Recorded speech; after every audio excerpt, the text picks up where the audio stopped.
نور ان کی مانند ان اندھیروں سے ہے جو گہرے سمندر میں ہے، سمندر میں موج در موج موج کے اوپر ہاں اندھیرے، اندھیرے، یہاں تک کہ وہ اپنا ہاتھ بھی نہیں دیتے، یعنی اتنے اندھیروں پر اندھیرے ہیں کہ وہ اپنا ہاتھ بھی نکال کے دیکھنا چاہے تو نہیں دیکھ سکتا۔ اور اللہ جس کے لیے نور نہ بنائے اس کے لیے کوئی نور نہیں ہے، یعنی کہ اس کو کوئی بھی روشنی نہیں دیکھ سکتا جس کے لیے اللہ رب العالمین روشنی نہ دے۔ آج والی آیت پڑھتے ہیں، اعوذ باللہ من الشیطان الرجیم،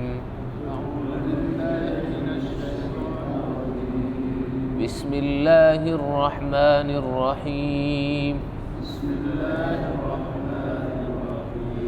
ألم تر أن الله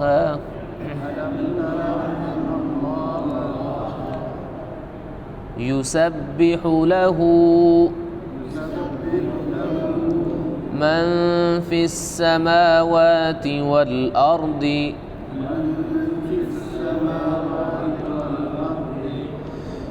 والطير صافات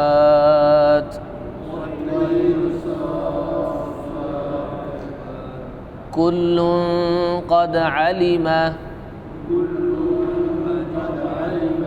صلاته وتسبيحه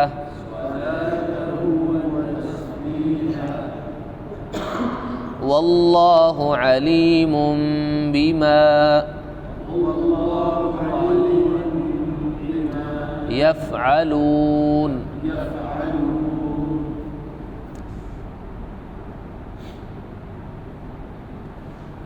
یہاں تک پہلے اللہ رب العالمین نے مومن کے جو دل کے اندر جو اس کا نور اور اس کی روشنی ہوتی ہے اس کو بیان کیا، اس کے اندر بہت ساری نشانیاں وغیرہ بیان کی۔ پھر اس کے بعد اللہ تعالیٰ نے منافقین کے اعمال کو بیان کیا، کافروں کے اعمال اور ان کی مثال پیش کی اللہ رب العالمین نے۔ اب اس کے بعد جو ہے یہاں پر کس انداز میں اللہ رب العالمین مخاطب کر رہے ہیں ہر بندے کو۔ ترجمہ دیکھیں، الم ترا، کیا تو نے نہیں دیکھا؟ ترا یرا کا معنی ہوتا ہے دیکھنا، الم ترا اس سے مخاطب کا صیغہ، کیا تو نے نہیں دیکھا؟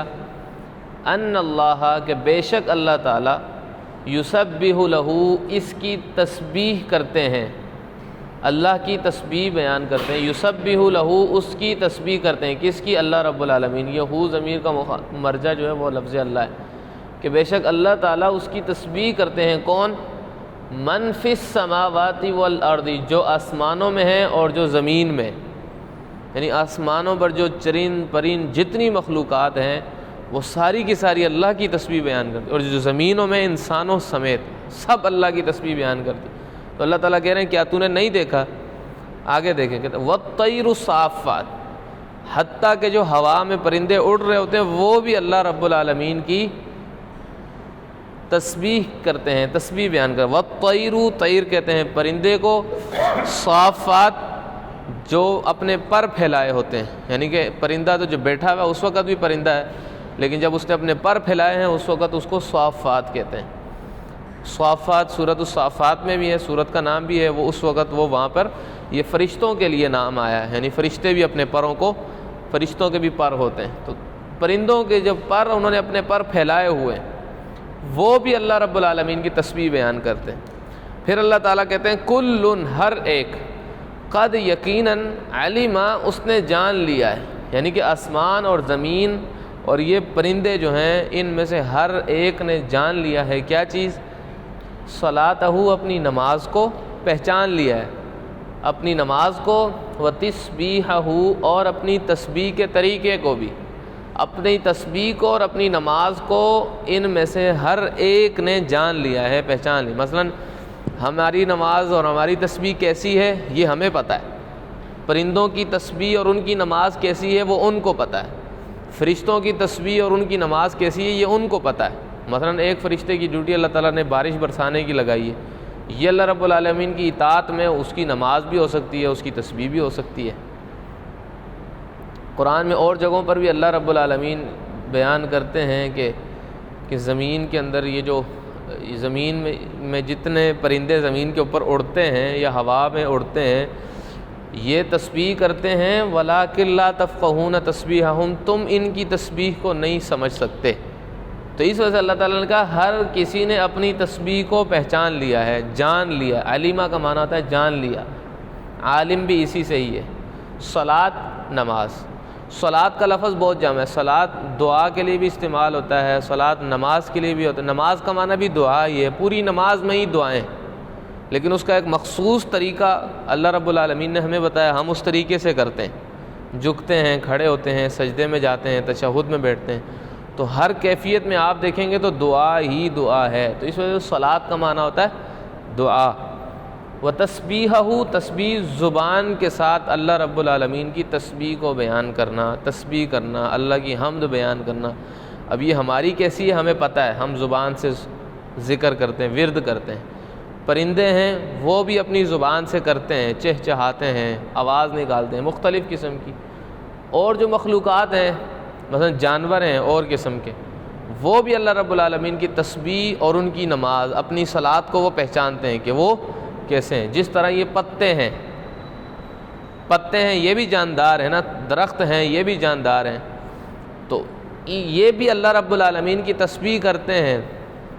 فرمایا کہ وَمَا تَسْقُطُ مِنْ وَرَقَةٍ إِلَّا يَعْلَمُهَا، یعنی کہ جو زمین پر پتا بھی گرتا ہے تو وہ بھی کس کی حکم سے گرتا ہے؟ اللہ رب العالمین۔ یعنی کہ اس کا مطلب یہ ہے کہ پتے اپنی جگہ پر ٹھہرے ہوئے ہیں، درخت اپنی جگہ پر برقرار ہیں، وہ اللہ کے حکم سے برقرار ہیں۔ یعنی اللہ چاہے تو وہ گر جائیں، اللہ چاہے تو وہ اپنی جگہ پر کیا کرے رہیں؟ برقرار رہیں۔ اب دیکھیں آندھی آتی ہے، تیز آندھی آتی ہے، کچھ درخت گر جاتے ہیں، کچھ ٹیڑھے ہونے کے باوجود دوبارہ کھڑے ہو جاتے ہیں۔ یہ سب اللہ رب العالمین کی قدرت ہے۔ تو کہا کہ پوری مخلوق میں آپ کو جب اتنی قدرت اور اتنی توحید اللہ رب العالمین کی نظر آ رہی ہے، کیا تو ان باتوں کو نہیں دیکھتا؟ تو یہ دیکھنا اس معنی کا معنی ہے، لیکن اس کا مفہوم یہ ہے کہ کیا تم ان ساری چیزوں کو جانتے نہیں ہو؟ تو تم جانتے ہو یہ سارا کا سارا اللہ رب العالمین کی طرف سے ہو رہا ہے، پھر بھی تم اتنے کیا ہوئے ہو، مست ہوئے ہو اللہ رب العالمین کی توحید کو نہیں پہچانتے، اللہ کے نور کو نہیں پہچانتے۔ واللہ، اور اللہ تعالیٰ علیم، اسے خوب جاننے والا ہے۔ پرندہ جو تسبیح کرتا ہے پر پھیلائے ہوئے کرتا ہے، جگہ پر بیٹھا ہوا کرتا ہے، یا کوئی جانور اپنی نماز پڑھتا ہے یا اپنی تسبیح کرتا ہے، اللہ رب العالمین اس کو خوب جاننے والا ہے۔ بما یفعلون، جو بھی وہ کرتے ہیں، یعنی اس پوری کائنات میں آسمان اور زمینوں میں جتنی مخلوق ہے وہ جیسے بھی تسبیح کرتی ہے اللہ رب العالمین اس کو کیا کرتا ہے؟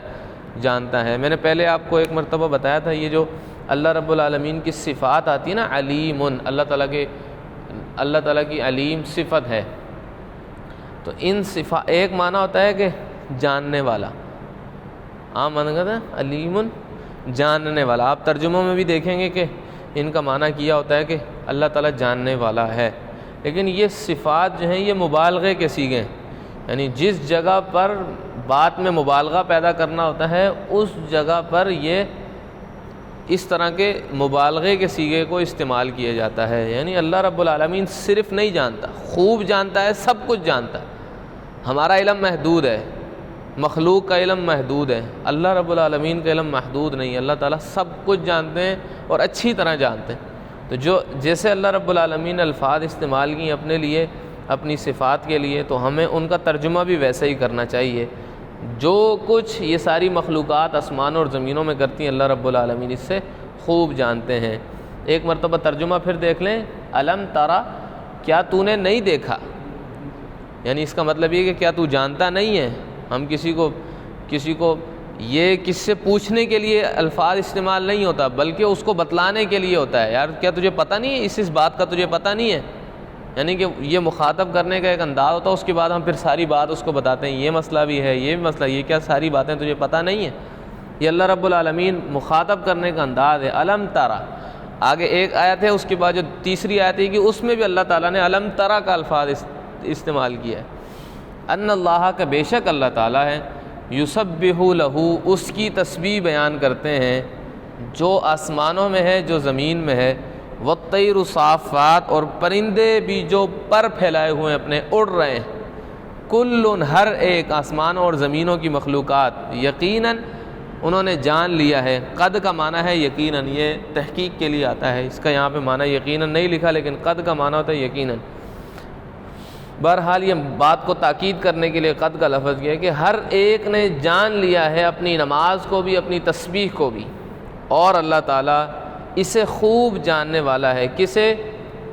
جو کچھ یہ کرتے ہیں، جو کچھ بیما جو کچھ یفعلون یہ کرتے ہیں، اللہ رب العالمین اس کو خوب اچھے طریقے سے جاننے والا ہے۔ کسی بھائی کو کوئی لفظ سمجھ نہیں آیا تو پوچھ لیں، سوال کر لیں۔